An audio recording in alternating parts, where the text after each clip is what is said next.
Hey everybody, it's Heiden, and I'm back with the Lodrik versus Heiden campaign. This is scenario 1 with no mods. We are now into the 23rd of March, 1942. So sit back and enjoy this ride. Okay, here we go. March 23rd, 1942. This is me versus Lodrik. Okay, he just grabbed a dot base north of Fiji.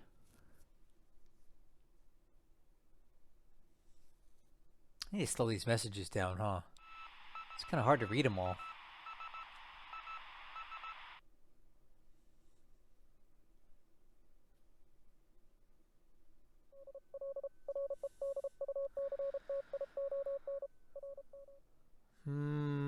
Okay, no night bombing at all. Moonlight's too low for it. Hey, check this out. This is us.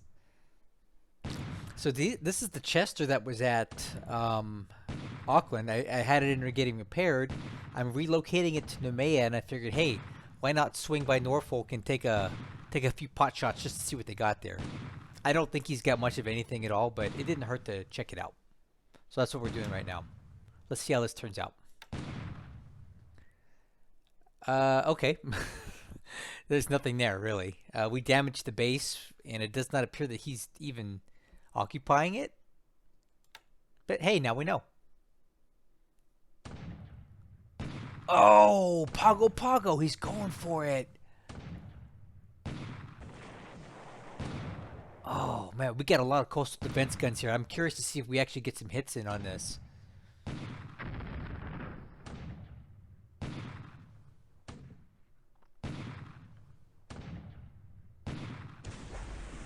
Man, I'd love to see us actually hit them.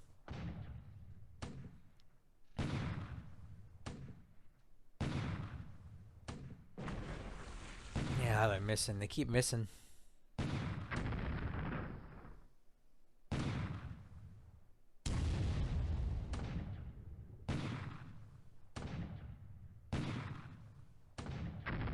Oh, here we go. 6-inch gun hit on the Aoba.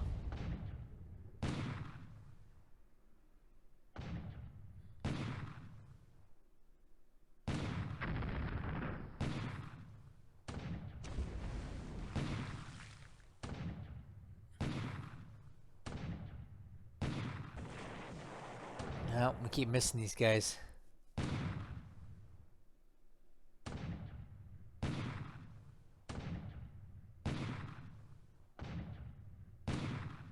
Mayanami.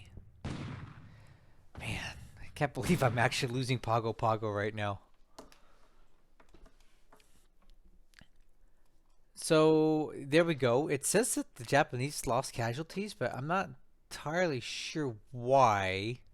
I don't think we hit any of his transports unless he has troops on these ships, which I don't think he does. Hmm. All right, well, let's continue on. I can't believe he's doing this. All right, so 1, 2, 3, 4 naval guard units. That I'm thinking is enough, but we'll see. I mean, probably not on the first day. It'll probably take him a couple days to take it. Those Marine Defense Battalions are really good. Man, I can't believe he's landing on Pago Pago. Alright, here we go with this again. Hopefully our Marines can shoot a little straighter today.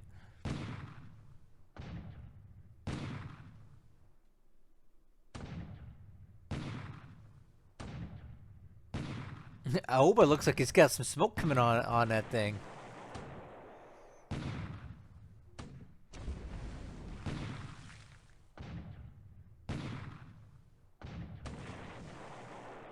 Yeah, I keep missing.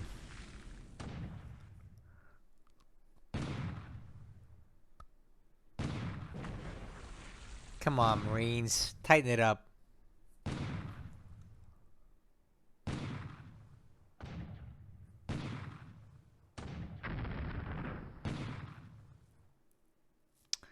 That was kind of an inconclusive gun battle there.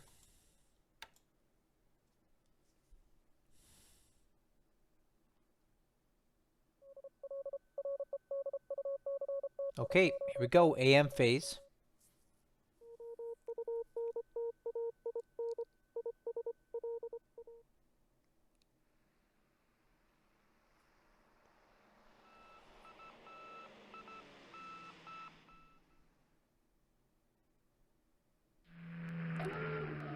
Nice. Look at that. Cool. So we did spot some Japanese subs off the Australian ports.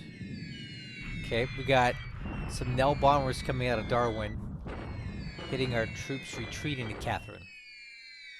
A lot of casualties reported here. This is actually pretty bad. I don't know if the old Australian Cavalry Brigade's going to make it out of here taking those kind of losses.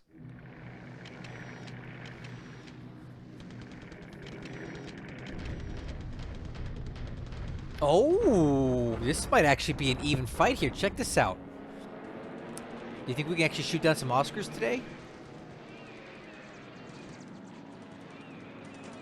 Come on, we have so many numbers on him. Let's do something to these guys.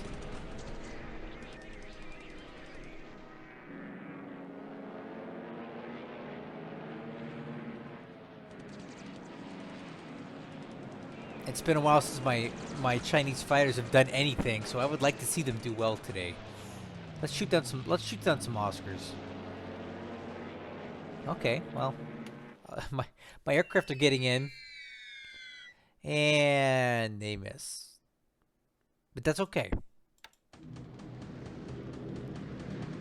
We definitely need to stop flying Cap over Chikyong now, because the the secret's out. He knows we've got aircraft there, and he's probably gonna come after us now.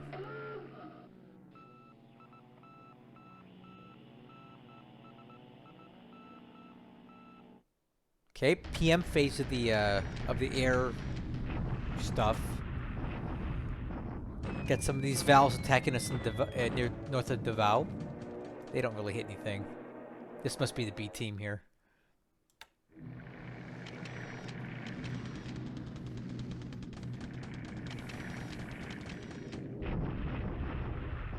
Okay, he's attacking us on this road here, trying to slow us down.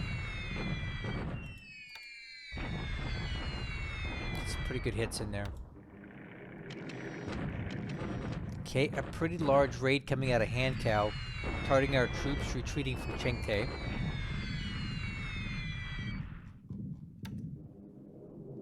Yeah, we're gonna take a lot of aircraft coming in here.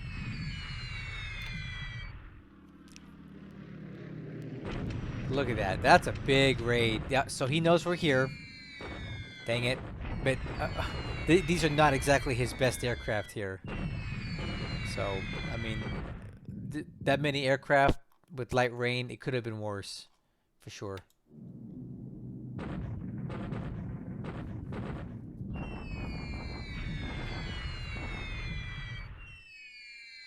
A lot of losses here, too. Look at that. These troops are retreating over here to get evac by air.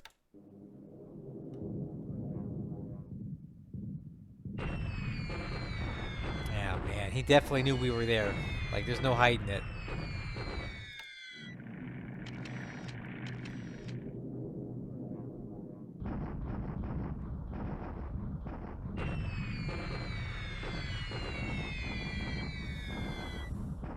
Man, it's surprising that the PM phase is so busy with air attacks. Normally, it's the AM phase that's busier. Man, this keeps throwing aircraft at us.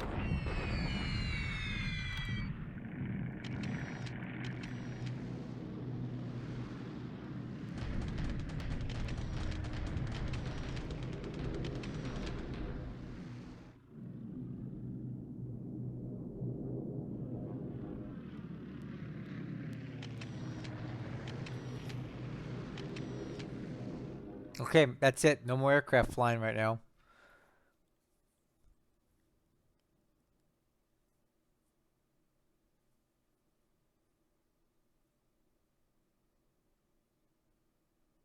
So we should be rolling right into the ground combat phase here.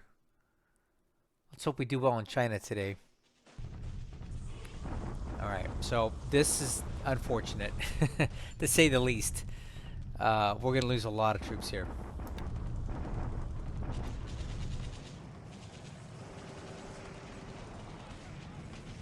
I really wanted these units to die. Yeah, this is not good at all. He's just bleeding us dry as we get out of there, man. This is not good.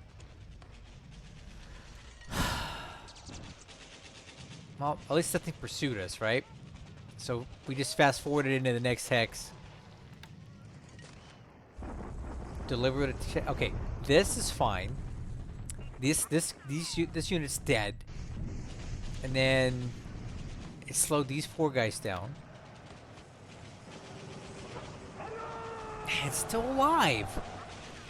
Dang it! I actually want them to be killed, and they just won't go down. Yeah, look at that. He managed to get all 4 Naval Guard units assembled here. We bombard, but this looks bad. Oh, oh, oh! He only left an armored car unit there? What the heck? Oh, he's in trouble.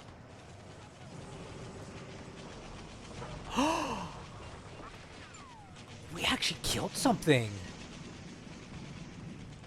Oh, nice. Wow, we actually destroyed one of his units. That's cool.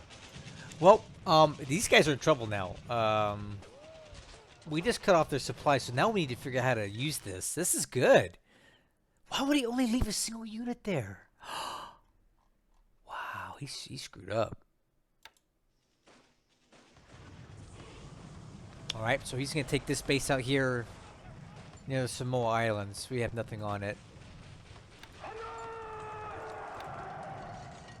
Let's see, Wallace Island, that'll go down easily. That's it.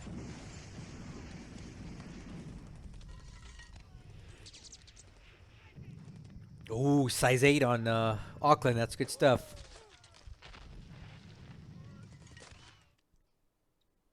Man, we actually destroyed a Japanese ground unit for once. That's cool.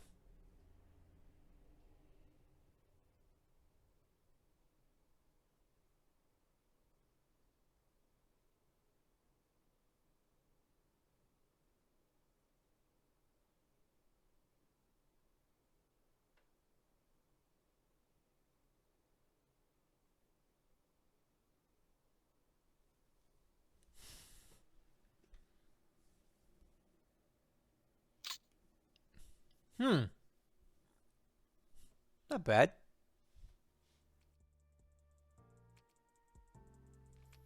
Well, Lodrik is continuing his expansion in the South Pacific near the Samoa Islands now. We're even looking at Pago Pago. So this is it's kind of a mess. Let's take a look at the numbers here. Aircraft losses for this turn, 1 for us and 5 for the Japanese, but the numbers say 7 here, so I would tend to trust these numbers more than these. These could be subject to some ops loss concerns, but it's reporting 4 Jakes were lost to ops, which is a little, well, I wonder if that's because maybe the AV that was in Rabal sank. I don't know. Maybe these Jakes were aboard. Hard to say. A couple Nels were lost to ops, and we lost 1 PBY, which appears to be a Dutch one, of which we get very few replacements, if any of those. Top pilots, none were wounded. We'll take a look at the pilot replacements and the wounded pilots right now. So, I don't know how many times I have to keep sending these guys to the reserve, but apparently they keep coming back. And Allshorn and Langdon, right? Allshorn is not getting a return date. So this guy is done. What a shame. And Langdon, let's see if we can find him.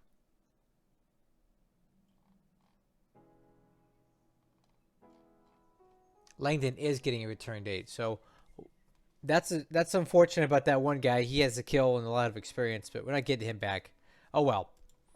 Army lost points for this turn. Unfortunately, did not go too well for us. 56 Army lost points for us this turn. 5 for the Japanese. But it was bad, but it could have been worse, and I'll explain why. Ship sunk for this turn. We're not getting any indication of anything Japanese having sunk that we didn't already know about. But I suspect that those Jakes were probably lost. Well, it's a theory. I think they were on that AV. I mean, the seaplane tender that we struck in Robal last turn. I think maybe it sank with those guys aboard. I don't know. It just seems odd to lose 4 Jakes in one turn. That's a lot of ops losses for seaplanes. So for the turn, the Japanese went up 83 points, which brings the win ratio back up to 1.841. So we gained on them last turn. They've made it all back up and then some this turn. Let's talk about the combat report. I saw nothing in here that was super noteworthy other than maybe our bombardment attack on Norfolk, and I'll briefly point that out to you. I was bringing the Chester back from Auckland after having been repaired. I thought we'd do a little drive-by on Norfolk on the way up just to see what's there and continue on to Noumea. And next turn, we will be arriving at base. We didn't hit much. We hit the base, but not really much of anything at all. Our coastal guns at Pago Pago did not help us much. We got basically one hit on the Aoba. For whatever reason, it's showing 92 casualties. Maybe that was during the unloading. I don't know why. Maybe there's troops aboard the Aoba as well. I don't know. And that's really it. I didn't see anything else in the combat report worth discussing. And on top of that, I didn't see any evidence of a desync this turn, so that's good. All right, SIGINT. Didn't see much in here either. If you want to pause the screen and look at this on your own, maybe you'll see something that I am not. But I didn't. I looked at all these mentions here, and there wasn't anything worth really looking at for me. Ops report. The usual stuff up here. One thing that I thought was noteworthy to mention is that we allegedly hit a Japanese submarine off of Sydney. The I-172 is reported as hit. Now, we can't be certain that it actually is hit, but they're reporting it so. And with these pilots all having more than 60 ASW skill, it is a good chance that they did actually bomb it.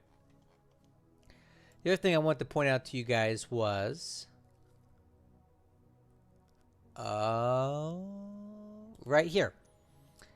Auckland is at size 8 airfield now. And that's excellent for us because that's now our third airfield that's in 2 turns that we've got up to a size 8. And that means that we can leave half as many aviation support units there and we get basically 2 for 1 on that. So that's really cool. Also, this is the ACM that we sank last turn. It's now being reported officially as being sunk near Ball on the 22nd. So it did go down in harbor. All right, let's talk about the turn. We'll start up here in China. So we actually had a little bit of a win here today. We snuck in behind Lodrik here and took out a single armored car unit. And really startling to me that he only left a single unit here, because now this unit is in risk of being basically surrounded. So check out the hex site on this. We can come in behind here and close this up, and now we close this hex site for him and he can't get out unless he comes in and breaks it from the bottom up, which he could do. But I think we just put him in a bad situation here, and it's forcing him to maybe reevaluate his push up here. So my plan here is to leave some AV here, send some in here to close the gap, and send the rest back here so we don't forsake our position, and see what happens next. We got nothing to lose up here, but it's definitely making Lodrik have to think a little bit hard about what he's doing up here, and if this push to Lanchow is worth it. I wish we could say we were having the same level of success in the central part of China, but unfortunately we're not. He just defeated us at Changte last turn, and the bulk of our troop losses came from these guys being displaced. So we lost quite a bit of AV there for nothing. There was nothing I could do to avoid it. We can't, because I'm not allowed to use reserve mode because Lodrik's rules. Every time he bombs us, it slows us down. So I can't stay out in front of his troops. So we lost a lot of AV there. But we got quite a bit into here and more coming. And we also got more into Xinjiang. So, and we got more coming in behind it. So we've stabilized the situation in these two hexes up here. And we're still retreating this way. He defeated us in this hex, but that's fine. It pushed our units further this way. So now we've got 2,000 there with another 1,200 coming in here. It's not quite the 4,000 we had when we started. We lost a lot on combat on the way out. But now we can start building up our front lines here. Start working on fortification, right? And the supply situation in the hex is a lot easier to manage when you're in a non-base hex. So I'm actually looking forward to defending this hex here against him. We know he's got about 5,700 AV wrapped up into this. And 3,200 sitting on ×3 terrain is going to be very hard for him to overcome. In Burma, status quo. We haven't moved any further. I'm just consolidating right now what we've got. But here's a concern that I just noticed. I saw these two ships show up right here when I was scanning around. And one of them, while it could be incorrectly identified, it does show a battleship. So what is this? It's heading northeast. And what direction is that? Pago and Rangoon. Maybe Molmine. This could be a bombardment task force heading up here to support an invasion. And he could very well be going into Burma. Honestly, it's starting to make a lot more sense to me. The troops at Georgetown and Langsa are probably going to go into Burma now, because I don't think Lodrik is dumb enough to attempt the invasion of Ceylon. It's a long way to go. My carriers could be involved. Well, he knows we've got a lot of aircraft here. So I think even he realizes that we can overwhelm him if he comes to Ceylon. But maybe he thinks he can slip in here, maybe at Pago. And if he does land at Pago, it does present us a lot of issues. He could eventually move up the road and slice the Burma road. He could threaten Rangoon, although I don't think he's got, I don't know if he'll be able to take it outright. And he cuts off and isolates all these troops down here. So those are three possibilities that could occur if he lands at Pago. So that's why I think it's the most likely course of action at this point. And this little operation here could be a precursor to that. So I'm going to watch it carefully. I've got aircraft here. I don't know if I have enough. But we'll do what we can to stop this attack if it's going to come. So we'll see. I think, again, it's the 24th of March now. Lodrik has 6 days to pull off his to take advantage of his amphibious bonus, and then he's back down to unloading very slowly like the rest of us. So he needs to do something quick. So we're running out of time here. So look to see Lodrik's major invasion, wherever it's going or whatever it's going to be, happening within the next 6 turns. It has to, or it's really not going to work out well for him. All right, so we got troops into Dajen Gas, but quite honestly, I don't know what they're going to do. I don't think we can take him out here, so I think I'm just going to park these troops here and let them die. There's really nothing else to do. Plus, that is rough terrain, so if he's going to attack us, I'm going to make him attack us and take more casualties, because we get the terrain bonus just like he does. Okay, Dutch East Indies, currently very quiet. Looking at the northern part of Australia, here in Darwin, this 4th Australian Cavalry Brigade has continued to take heavy losses. I mean, if you look at the TOE that they're supposed to have versus what they've got left, they're just a shell of their former selves. Every day that they take bombing losses, it's eating into these disabled units. So this whole Australian Cavalry Brigade may cease to exist within the next 1 to 2 turns. And you know what? If that's the way it goes, it's the way it goes. I'll just buy it back, and we'll build it back. I honestly don't care if it gets destroyed at this point. I almost wish that he would. In fact, tell you what, we'll just leave it in combat mode. If he catches up to it and kills it, so be it. But it's going to die either way. At least then I could buy it back and just rebuild it from scratch. I don't know. And reposition it somewhere more useful, like down here at Sydney. As for the rest of our troops, we're continuing our retreat out of town. In fact, I need to get these guys retreating now. There's no point in even staying in Catherine any longer. We're out of here. We'll flip back to Tennant Creek, where I have more troops heading up the road. And in there, between what I got there and what I've got coming, I think we have a good chance of holding the Japanese here. So we have a little bit of sub-activity off of the coast of Australia. Got one here. We got one up here near Cooktown. That's about it. I already talked about the drive-by at Norfolk. Over here in the Solomons, it's pretty quiet right now. This sub is continuing to dodge and weave the patrol ships that are out looking for it. Maybe we'll get lucky and get a shot into one of those, because this guy here, what's his name? Commander Van de Veer. This guy can shoot. So if anybody's going to be able to hit a sub chaser or a patrol boat,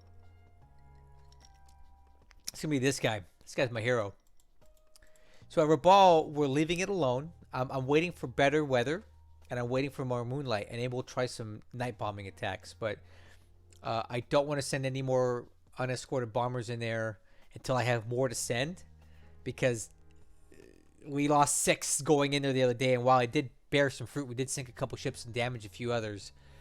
It's not a sustainable rate of loss at this point, so I think we're just going to wait till we get more force available to send in there.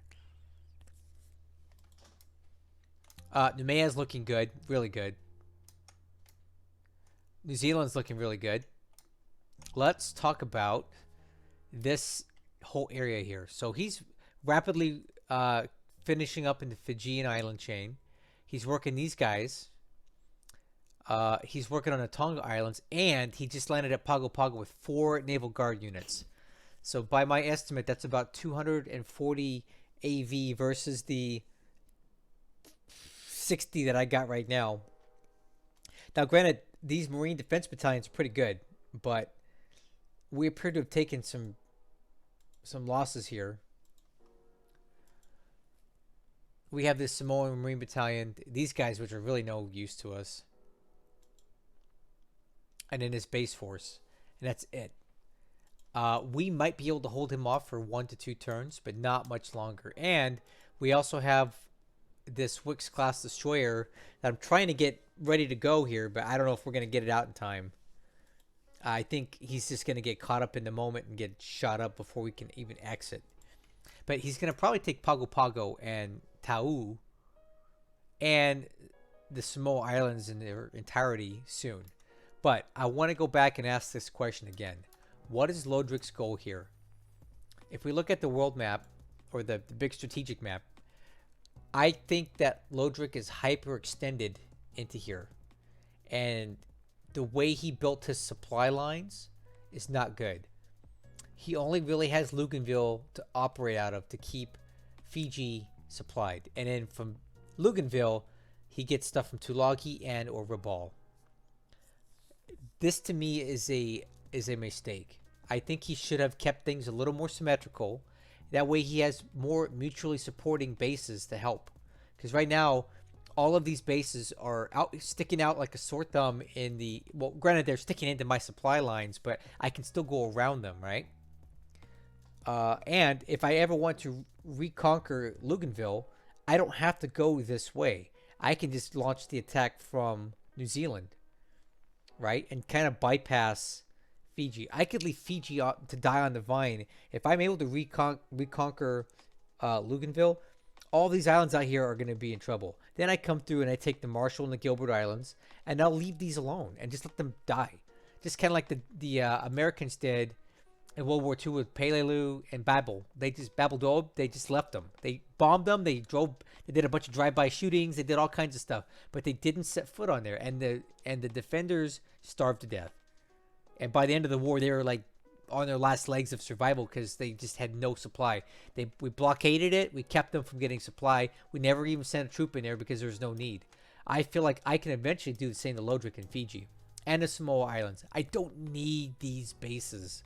There's some people that might disagree, and if you can make a real compelling argument as to why I have to have Fiji and all these bases here, please let me know, but I'm not seeing it. I feel like I could just come around this way, come up this way, use New Caledonia, which is a highly established base for me, with a lot of ships and a lot of aircraft, as a jumping off point for retaking Luganville. And once I take these bases here, how is he going to get supply through here? Is he going to come down to the Gilberts? I guess. But that wouldn't be hard for me to come in here and cut it off there either. So I don't know. I think this was a big mistake. I think Lodrik should have focused more on taking out New Britain. Well, he guess he did that. Papua New Guinea, maybe Port Moresby. Worked harder to take New Caledonia earlier on. And maybe tried for Fiji, maybe not.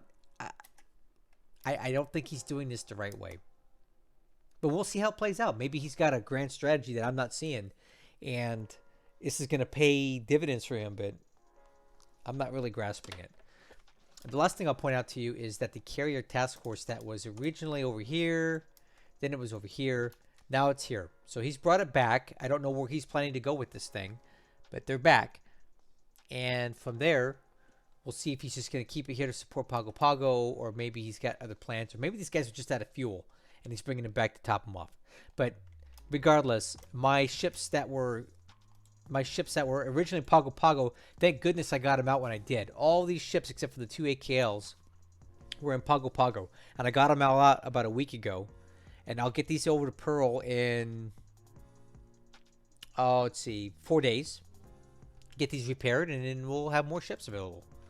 So, and I also moved the PBYs off of Pago because I didn't want them dying needlessly. I've repositioned them to Rarotonga, where honestly they're not doing me that, they're not hurting me at all being here, because they give me nice good vision of Pago Pago still, and they help protect any southern convoy lanes that I may want to start back up. So I honestly don't mind having the PBYs here anyway. Anyway, that's the turn. Hope you enjoyed it. If you have any good theories as to what Lodrik is doing down here, or what he's doing with this, and where you think his troops are actually going to go. Is he going to go to Ceylon? Is he going to try for Calcutta? Is he going to go into Burma or somewhere in India? What do you think he's going to do? I'd love to hear your thoughts about this in the comments. So I hope you're enjoying the campaign as much as I am, because this is by far the one that I've been doing the longest, and we're 106 turns into this, and I want to keep playing it because I'm having fun with it. I'll catch you guys in the next one.